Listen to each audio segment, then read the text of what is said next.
எல்லாமே விதிக்கப்பட்டதுன்னா ஜோசியமே தேவைப்படலை. சரிங்களா? எல்லாமே மாறுதலுக்கு உட்பட்டதுனாலும் ஜோசியம் தேவையில்லை. எதில் எனக்கு சுதந்திரம் இருக்குது, எதில் சுதந்திரம் இல்லை அப்படின்னு மாறுபட்ட விஷயங்கள் இருக்குது. ஒரு பேராஷூட்டோட குதிக்கிறது என் பொறுப்பு. பேரட் இல்லாமல் குதிப்பேன், எனக்கு கடவுள் நம்பிக்கை ரொம்ப ஜாஸ்தி, இது முட்டாள்தனம். அந்த முட்டாள்தனத்துக்கு ஜோசியம் காரணம் இல்லை. கடவுள் கூட அதை பொறுத்துக்க மாட்டார். இங்கே ஜோதிடன்றதே இந்த பார்க்கறதன் மூலியமாக நம்ம சூழ்நிலையிலிருந்து கற்றுக்கிட்ட அறிவு தான் ஜோதிடன்றதே.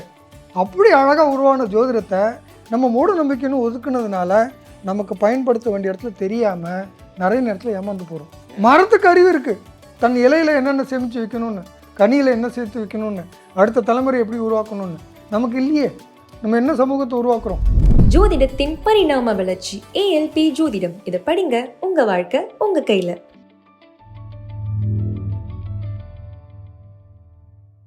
அஸ்ட்ராலஜி பார்க்காதவங்களும் இல்லை அது விருப்பம் இல்லாதவங்களும் நாத்திகம் பேசக்கூடிய நபர்களும் என்ன பண்ணுறாங்க அப்படின்னா, நீங்கள் சொல்கிற இதே வாழ்க்கை முறையில் எனக்கு போதுண்டா, இருக்கிறது போதுமன்ற மனமே பொன் செய்யும் மருந்து, இதெல்லாம் இருந்தது. அந்த மாதிரி நபர்கள் இருக்கிறாங்க. இல்லை நான் நிறைவுன்னு சொன்னது தன்னிறைவுன்னா அது அர்த்தம் இல்லை. எனக்கு என்ன தேவைன்றதை நான் மற்றவர்கள் சார்பு நிலையில் இல்லாமல் எனக்கு என்ன தேவைன்றதை தெளிவாக்கிக்கிறேன்றது தான். சுயசார்பு அப்படின்னு வரும்போது தன்னிறைவு ஆகாமல் சுயசார்பை பற்றி பேசல அர்த்தம் இல்லாமல் போயிட்டுருக்கு. இப்போ எனக்கு என்ன தேவைன்றதை விட்டுட்டு எனக்கு தேவையில்லாத விஷயங்களை நான் உற்பத்தி பண்ணி போயிட்டுருக்கேன். அப்போ இந்த ஜோதிடம் கற்றுக்கும்போது வாழ்க்கை தான் முதல்ல ஆதாரம், அதுக்கு பணம் தேவை அப்படிங்கிற புரிதல் முதல்ல வரும்போது வாழ்க்கை அணுகிற முறையே மாறிப்படுது. என் குழந்தைங்களை வளர்க்குற முறை தேவைப்படுது. கர்மான்ற ஒரு விஷயங்கள் பேசுகிறோம். நான் பணன்ற ஓடுறதுக்கு நியாயப்படுத்துறதுக்காக தவறுகளெல்லாம் நியாயப்படுத்த ஆரம்பிச்சிடுறேன். இந்த விஷயங்களை முதல்ல தடுக்க வேண்டியிருக்கு. இது ஒரு சுழல், இதுக்குள்ளார போய் மாட்டாதீங்க. இங்கேருந்து தான் ஆன்மீகம் நிறைய பேருக்கு போயிருக்கு. ஆனால் இங்கே நம்ம ஆன்மீகத்தை இழந்து நிற்கிறோம். ஒரு விஷயத்தை செய்யலாம் செய்யக்கூடாதுன்ற உணர்வுகளை விட்டு நம்ம நகர்ந்து போக ஆரம்பிச்சிருக்கோம். பணம் சம்பாதிக்கிறதுக்காகவும் தொழில் செய்கிறன்ற பேர்லேயும் அடுத்தவனை பற்றி எனக்கு அக்கறை இல்லை அப்படின்னு பேசக்கூடிய ஒரு தன்மைக்கு நம்ம மாறி போயிட்டே இருக்கோம்னா இதுக்கு காரணம் யார்? பணம் சம்பாதிக்கிறதுக்கு பணம் ஒரு கருவி மட்டும்தான், ஒரு கத்தி மாதிரி. கத்தி என் கையில் இருக்கிறது நல்லதா கெட்டதான்னா நான் எப்படி பயன்படுத்துகிறேன்றதை பொறுத்து. நான் ஒரு உயிரை காப்பாற்றுறதுக்கு கத்தி பயன்படுத்தினா நான் டாக்டர், நான் ஒரு உயிர் எடுக்கிறதுக்கு பண்ணும்போது நான் கொலைகாரன். ரெண்டுமே கத்தி தான் பயன்படுது. கத்தி நல்லதா கெட்டதான்னு இல்லை, நான் நல்லவனா கெட்டவனா நான் எதுக்காக பண்ணுறேன்றதை பொறுத்து தான். அப்போ நான் அப்படிங்கிற சுய ஒழுக்கம் எங்கேருந்து வருதுன்னா என்னுடைய செயல் என்ன காரியத்துக்காக செய்கிறேன்றது. பணம் எதுக்காக சம்பாதிக்கிறேன், பணத்தை வச்சு நான் என்ன பண்ண போகிறேன் அப்படிங்கிற தெளிவுகள் இல்லாத போது பணம் சம்பாதிச்சாலும் அது தவறான பாதைக்கு போய் சமூக மாற்றங்கள் ஏடாவிடமாக போகுது. இதை முதல்ல ஒழுங்கு பண்ணணுன்னா சுய ஒழுக்கங்கள் முதல்ல வர வேண்டியிருக்கு. இப்போ உங்களுக்கும் எனக்கும் ஒரு பிரச்சனை, நான் இதை எப்படி கையாளுறேன்றது. ஜோதிடம் தெரிஞ்சால் நான் எப்படி கையாளுவேன், ஜோதிடம் தெரியலன்னா நான் எப்படி கையாளுவேன். இதில் தான் பதில்கள் இருக்குது. இப்போ உங்ககிட்ட நான் பணம் வாங்கிட்டேன், நான் திருப்பி கொடுக்க வேண்டியிருக்கு, நான் கொடுக்க முடியல. இது நிலைமை, இது சூழ்நிலை எல்லாருக்கும் வரும், எனக்கும் வரும், உங்களுக்கும் வரும், அம்பானிக்கும் வரும். பணம் கொடுக்க வேண்டியிருக்கு, நான் கொடுக்க முடியல, நான் மன்னிப்பு கேட்கணும். நீங்கள் என்ன நல்ல எண்ணத்தோடு கொடுத்தீங்க, என்னால் அதை திருப்பி தர முடியாத சூழ்நிலையில் இருக்கேன், நான் மன்னிப்பு கேட்குறேன், நான் உங்களை ஃபேஸ் பண்ணணும். எனக்கு அந்த துணிச்சல் ஜோதிடம் தருது. முதல் விஷயம், பணத்தை இத்தனாம் தேதி தர முடியும் அப்படிங்கிற எப்போ எனக்கு வர முடியுன்றத எனக்கு ஒரு தெளிவு கிடைக்குது. இப்போ நான் ஜோதிடம் தெரிஞ்சதுனால உங்களை நான் ஃபேஸ் பண்ணுற தைரியம் முதல்ல எனக்கு வருது. இல்லாமல் இந்த தைரியம் இல்லாத பட்சத்தில் நான் எப்படி நடந்துக்கிறேன்னா, உங்களை நான் தவறாக பேசுகிறேன், என் பிரச்சனையை உங்கள் பிரச்சனையாக மாற்றி விட்றேன். அது உங்களுக்கும் எனக்கும் இருக்க கர்ம வினைகளை கூட்டுது. இதனுடைய தாக்கங்கள் உங்களுக்கும் ஜாஸ்தியாகுது, எனக்கும் ஜாஸ்தியாகுது. ஒரு சைக்கிளில் போய் ட்ராப் ஆகுது. இத்தனாம் தேதி வரைக்கும் எனக்கு வராதுன்னு தெரியுது, நான் என்ன பண்ண முடியும்? எனக்கு தெரியாததுனால தான் நான் பதறேன், பயப்படுறேன், எதிர்கொள்ள முடியாமல் தவிக்கிறேன். எனக்கு இப்போ வரும்னு தெரியும், அது வரைக்கும் நான் பொறுமையாக தான் இருந்தாங்கன்னு தெரியும். நான் அப்போ திரும்பவும் உங்கள்கிட்ட நல்ல உறவை மெயின்டைன் பண்ண முடியும்னு எனக்கு தெரியும் போது நான் அழகாக உங்களை கையாளுறேன். புரியுதுங்களா சொல்கிறது? பணம் எப்போ வரோன்னு தெரியாததுனால தான் இந்த தப்புகளே நடக்குது. இன்னும் தேதிக்கு அப்புறம் வரும், எனக்கு திரும்ப கிடச்சிரும், எனக்கு அதுக்கான வருமான சூழ்நிலை இப்போ நல்லா இல்லை, இதுக்கப்புறம் எனக்கு வரும்ன்றது தான் ஜோதிடம். வீடு வாங்குறது கடன் வாங்கி தான் ஆகணும். இன்றைக்கி பல வீடுகள் அப்படி தான் வாங்க முடியும். அப்போ வீடு வாங்குறது கடன் வாங்கலாமா கூடாதா? வாங்கிறது தப்புன்னு இல்லை, அது எவ்வளோ வாங்கணும்னு இருக்குது, அது அவர் கையில் தான் இருக்குது. சரிங்களா? 20 லட்சத்தையும் வீடு கட்டலாம், 1 கோடியிலையும் வீடு கட்டலாம். எனக்கு 20 லட்சம் தான் அடைக்க கடன் கெப்பாசிட்டி இருக்குது. ஆனால் 1 கோடிக்கு நான் வீடு கட்டினேன்னா ஜோதிடம் எப்படி தப்பாகும்? அது கடன் வாங்குற அமைப்பு இருக்குதுன்னு சொல்ல முடியும். உங்கள் கெப்பாசிட்டி நீங்கள் தான் முடிவு பண்ணணும். ஒரு சில கேள்விகள் கேட்டால் இது பதில் அழகாக இருக்கும். எல்லாம் கர்ம வினைன்னு சொல்கிறோம். எல்லாமே விதிக்கப்பட்டதுன்னா நான் எப்படி பொறுப்பாவேன்? நான் ஓப்பனாகவே பேசுகிறேன். எல்லாமே விதிக்கப்பட்டதுன்னா ஜோசியமே தேவைப்படலை. சரிங்களா? எல்லாமே மாறுதலுக்கு உட்பட்டதுனாலும் ஜோசியம் தேவையில்லை. எதில் எனக்கு சுதந்திரம் இருக்குது, எதில் சுதந்திரம் இல்லை அப்படின்னு மாறுபட்ட விஷயங்கள் இருக்குது. அதை தெரிஞ்சுக்கிறதுக்கு தான் ஜோசியம் படிக்க சொல்கிறோம். நான் ஒரு உதாரணம் சொல்கிறேன். இங்கே ஒரு கீரல் போட்டேன், ஒரு 6 மாதம் கழித்து அந்த கீரலை காணோம். இதே ஒரு வெட்டுக்காயமாச்சு, அது பர்மனெண்ட்டாக தழும்பாக நிற்குது. இப்போ கீறல் விஷயங்களை நீங்கள் கையாண்டுக்கலாம். சரிங்களா? ஒரு பல்லு விழுந்துருச்சு, திரும்ப முளைக்காது. அப்போ எது மாற்ற முடியும், எது மாற்ற முடியாதுன்னு பகுத்து புரிஞ்சுக்கிறதுக்கு தான் ஜோதிடமே தேவைப்படுது. எல்லாமே உங்கள் விதியில் இல்லை, திறன்லையும் இல்லை. ரெண்டுக்கும் நடுவில் ஒரு சிலது உங்கள் கண்ட்ரோலில் இருக்குது, ஒரு சிலது உங்கள் கண்ட்ரோலில் இல்லை. ஸ்டீரிங் வீல் உங்கள் கண்ட்ரோலில் இருக்குது, பிரேக் உங்கள் கண்ட்ரோலில் இருக்குது, ஆக்சிலேட்டர் உங்கள் கண்ட்ரோலில் இருக்குது, ரோடு உங்கள் கண்ட்ரோலில் இல்லை. அது விதிக்கப்பட்டது. அப்போ எது விதிக்கப்பட்டது, எது மாறுதலுக்கு உட்பட்டது அப்படி தெரிஞ்சாதான் உங்களுக்கு கண்ட்ரோலே பண்ண முடியும். நீங்கள் எல்ஐசி மாடியிலேருந்து குதித்தாலும் அதே தான் நடக்கும், நான் குதித்தாலும் அதுதான் நடக்கும். இதே ஒரு பேராஷூட்டோட குதிக்கிறது என் பொறுப்பு. பேரஷூட் இல்லாமல் குதிப்பேன், எனக்கு கடவுள் நம்பிக்கை ரொம்ப ஜாஸ்தி, இது முட்டாள்தனம். அந்த முட்டாள்தனத்துக்கு ஜோசியம் காரணம் இல்லை. கடவுள் கூட அதை பொறுத்துக்க மாட்டார். கடவுள் இருக்குன்னு நான் ஆணித்தரமாக நம்புகிறேன், கடவுளை வழிபடணும்னு நம்புகிறேன். ஆனால் கடவுள் எனக்கு விதி கொடுத்தாருன்னு சொல்லக்கூடாது. விதி நான் உருவாக்கிக்கிட்டது.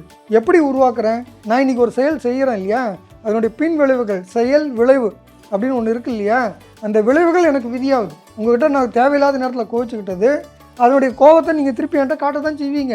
அதை நான் ஏற்றுக்கிறது தான் வேணும். நான் திரும்ப நீங்கள் கோவப்பட்டதுக்கு நான் கோவப்பட ஆரம்பிச்சேன்னா இந்த ஒரு சைக்கிளில் மாட்டிக்குது. இந்த சைக்கிளில் இருந்து விலகுங்கன்னு தான் பெரிய பெரிய ஞானிகள் பேசுகிறாங்க. இந்த விதி வசத்தில் மாட்டாதீங்க, வெளியில் வாங்கன்னு சொன்னதை நம்ம இஷ்டத்துக்கு புரிஞ்சுக்கிறோம். அதுக்கு செயல்படாமல் இருக்கிறதுன்னு ஒரு ஒரு இனர்ட்னஸ்க்கு கொண்டு போகிறாங்க. அதுவும் நம்ம என்கரேஜ் பண்ணல. செயல்படும்போது தான் ஞானம் வரும், அறிவு வரும், அனுபவம் வரும். அனுபவமே வாழ்க்கை. கரெக்டாக? இப்போ செயல்படணும், செயல்படுறது இதெல்லாம் தப்புன்னு தெரிஞ்சுக்கிறோம். அந்த தப்பை திரும்ப ரிப்பீட் பண்ணாதீங்கன்னு சொல்கிறோம். இது ஜோதிடத்தில் தெரிஞ்சுக்க முடியும். இந்த இடத்துல நீங்கள் ஏற்கனவே செய்த வினைகள் உங்களை திரும்ப தாக்கும், நீங்கள் அனுபவிச்சு தான் தீரணும்னு சொல்கிறோம். இந்த இடத்துல உனக்கு சுதந்திரம் இருக்குது, நீ எவ்வளோ மேக்ஸிமம் உன் திறனை காட்ட முடியுமோ காட்டிக்கோ, இதோட உன்னோட திறமை முடிஞ்சு போகும், அதுக்கப்புறம் உனக்கு விளைவுகள் வேறு மாதிரி இருக்குது, அதுக்கு இப்பயே சேமித்து வைன்னு சொல்கிறோம். எறும்புக்கு இருக்கிற அறிவு இருக்குது. கஷ்டகாலம்னு ஒன்று வரும்னு தெரிஞ்சு சேமிக்கிற பழக்கம் இருக்குது. மனுஷனுக்கு என்ன இருக்குது? எல்லாம் 6 அறிவு இருக்குதுன்னு பேசுகிறோம். ஆனால் உண்மையிலேயே எப்போ செயல்படணும்னு தெரியவே இல்லை. மிருகங்கள்கிட்டருந்து கற்றுக்கிட்டது தான் தமிழ் சமூகம். எல்லா உணர்வுகளும் தமிழ் பழக்க வழக்கங்கள்லாம் மிருகங்கள்கிட்டருந்தும் தன்னை சுற்றி இருக்க சூழ்நிலையிலிருந்து கற்றுக்கிட்டே இருந்தது. இன்றைக்கி எல்லாத்தையும் நிறுத்திட்டோம். அதெல்லாம் மூட நம்பிக்கைன்னு ஒதுக்கிட்டு வேற எங்கேயோ போயிட்டுருக்கோம். அதெல்லாம் அறிவு, நான் இல்லைன்னு சொல்லலை. அது மட்டுமே அறிவுன்னு நம்புகிறோம். நம்மளை சுற்றி இருக்கிறத பலதும் கவனிக்காமல் போகிறோம். இங்கே ஜோதிடன்றதே இந்த பார்க்கறதன் மூலியமாக நம்ம சூழ்நிலையிலிருந்து கற்றுக்கிட்ட அறிவு தான் ஜோதிடன்றதே. அப்படி அழகாக உருவான ஜோதிடத்தை நம்ம மூட நம்பிக்கைன்னு ஒதுக்குனதுனால நமக்கு பயன்படுத்த வேண்டிய இடத்துல தெரியாமல் நிறைய நேரத்தில் ஏமாந்து போகிறோம். மரத்துக்கு அறிவு இருக்குது, தன் இலையில் என்னென்ன சேமித்து வைக்கணும்னு, கனியில் என்ன சேர்த்து வைக்கணும்னு, அடுத்த தலைமுறை எப்படி உருவாக்கணும்னு. நமக்கு இல்லையே. நம்ம என்ன சமூகத்தை உருவாக்குறோம்? நான் மாறணும், அவ்வளோதான் முதல்ல என் கண்ட்ரோல். உங்களை மாற்றுறதுக்கு எனக்கு உரிமையே இல்லை. எனக்கு என்ன கண்ட்ரோல் இருக்குது உங்களை மாற்றுறதுக்கு? நான் மாறுறதுக்கும் என்னுடைய கர்ம வினைகளை கட்டுப்படுத்துறதும் என் கையில் இருக்குது. என்னுடைய நாளைய விதிகளை நான் இன்றைக்கி உருவாக்குறேன். இன்றைக்கி நான் எப்படி நடந்துக்கிறேன்றது பொறுத்து. அப்போ நாளைக்கு விதி நல்லா இருக்கணும்னா இன்றைக்கி எப்படி செயல்படணும்னு எனக்கு தெரிஞ்சு தானே ஆகணும். அதை தான் ஜோதிடம் கற்றுக்க கொடுக்கும். குறிப்பாக இந்த ஏஎல்பி ஜோதிடம் ஒரு 5 வருஷம் 10 வருஷம் படிக்க வேண்டிய விஷயங்களை ஒரு 20 நாள் 30 நாளில் உங்களுக்கு சொல்லி தந்துடுறாங்க. என்ன ஜோதிடம் கடல் தான், உண்மைதான். அவ்வளோவையும் தெரிஞ்சுக்கணும்னு அவசியம் இல்லை. நீங்கள் வானசாஸ்திரம்லாம் தெரிஞ்சுக்க வேண்டாம். ஆனால் உங்கள் வாழ்க்கையில் என்ன பாதை இருக்குது, எந்த நேரத்தில் என்ன பண்ணணும் பண்ணக்கூடாதுன்றதை கேட்டிங்களா? ஒரு கார் மேனுஃபேக்சரிங்கை கற்றுக்கிறதுக்கு 4 வருஷம் ஆகும். அவ்வளோ கற்றுக்காதீங்க. ஒரு டிரைவிங் பண்ண தெரிஞ்சுக்கிட்டால் போதும் இல்லை காருக்கு. அதை தான் இங்கே சொல்லித்தரோம். உங்கள் வாழ்க்கையை பாருங்கள். உங்கள் வாழ்க்கையில் உங்கள் கர்ம வினைகள் கூட்டாமல் ஏற்கனவே செய்த கர்ம வினைகளை எப்படி அனுபவித்து கடந்து போகணும் அப்படிங்கிறதையும், மேற்கொண்டு கர்ம வினைகள் வராமல் வர்ற பாதைகளை அழகாக பயணிக்கிறதுக்கு கற்றுக் கொடுக்குறோம். ஒரு கார் பயணம் தெரிஞ்சிடுச்சுன்னா ஸ்டீரிங்கை நேராகவே பிடிச்சிட்டு இருந்தால் வண்டி ஓட்டிக்க முடியுமா? வேண்டிய இடத்துல வளைக்கணும் தானே. அந்த வளைக்கிறது தான் சொல்லித்தரோம். நீங்கள் விதிக்கு முரணாக பேசுகிற, தேவைக்கு தகுந்த மாதிரி வளைக்கிறேன்னுலாம் சொல்லக்கூடாது. வளைச்சா தான் அது ரோடு ஏன் ஸ்ட்ரெயிட்டாகவே போடல சொல்லுங்களேன்? அதுக்குள்ளார நிறைய அறிவியல் இருக்குது. ரோடு வளைஞ்சு போகிறதுக்கு கூட காரணம் இருக்குது. மேடு பள்ளமாக ஏறி இறங்குறதுல கூட காரணம் இருக்குது. அதிலெல்லாம் டைனமிக்ஸ் இருக்குது. அதெல்லாம் இருக்கிற விஷயந்தான். வாழ்க்கையும் அப்படி தான். அந்தந்த இடத்துல எங்கே வளையணும், எங்கே நிறுத்தணும். நான் ஒரு டிராஃபிக் ஜாமில் மாட்டிக்கிட்டேன். பக்கத்தில் இருக்க பூச்சியை பாருங்கள். பக்கத்தில் இன்னொரு காரில் ஒரு குழந்தை உட்காந்துருக்கு, அதை ரசிங்க. அங்கேயும் ரசனை இருக்குது. நான் வேகமாக பயணிக்கும் போது இருக்க காற்று, அந்த மேகங்கள், இதெல்லாமும் ரசிக்கவும் முடியும். ரசனை எல்லா இடத்துலையும் இருக்குது வாழ்க்கை ரசிக்கிறதுக்கு. ஆனால் பிரச்சனைன்னா கடந்து போகாமல் அதுக்குள்ளார முடங்கி போய் பிளாக் ஆகி பயங்கிற உணர்வுக்குள்ளே மாட்டாதீங்க. அப்படிங்கிறனால தான் ஜோதிடம் தேவைப்படுது.